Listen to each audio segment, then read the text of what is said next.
নির্বাচনকালীন তত্ত্বাবধায়ক সরকার ব্যবস্থা ফেরাতে আপিলের রায় দেয়া হবে 20 নভেম্বর।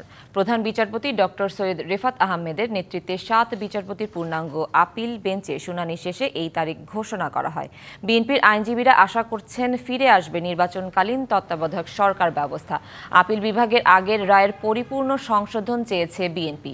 আর চতুর্থদশ জাতীয় সংসদ নির্বাচন থেকে তত্ত্বাবধায়ক সরকার ব্যবস্থা কার্যকর চেয়েছেন সুজন সম্পাদক বদিউল আলম মজুমদার সহ 4 বিশিষ্টজনের আইনজীবী। এর আগে গত 6 নভেম্বর আদালতের রাষ্ট্রপক্ষে শুনানি শেষ করেন অ্যাটর্নি জেনারেল মোহাম্মদ আসাদুজ্জামান। আমরা আগেও বলেছি যে এটা হবে প্রসপেক্টিভ। আজকেও রুহুল কুদ্দুস কাজল আর্গুমেন্ট শেষ করার অবস্থায় এই কথাটি বলেছেন। বদিউল আলম মজুমদার সাহেবের অ্যাডভোকেটের সাথে তিনি বলেছেন যে এই জাজমেন্টটা মাইনরিটি জাজমেন্ট, কোনো জাজমেন্ট না, এটা মাত্র ওপিনিয়ন। কিন্তু আমাদের পক্ষ থেকে আমরা আগেও বলেছি, আজকে রুহুল কুদ্দুস কাজল সমাপ্তি বক্তব্য বলেছেন যে এটাও একটা জাজমেন্ট।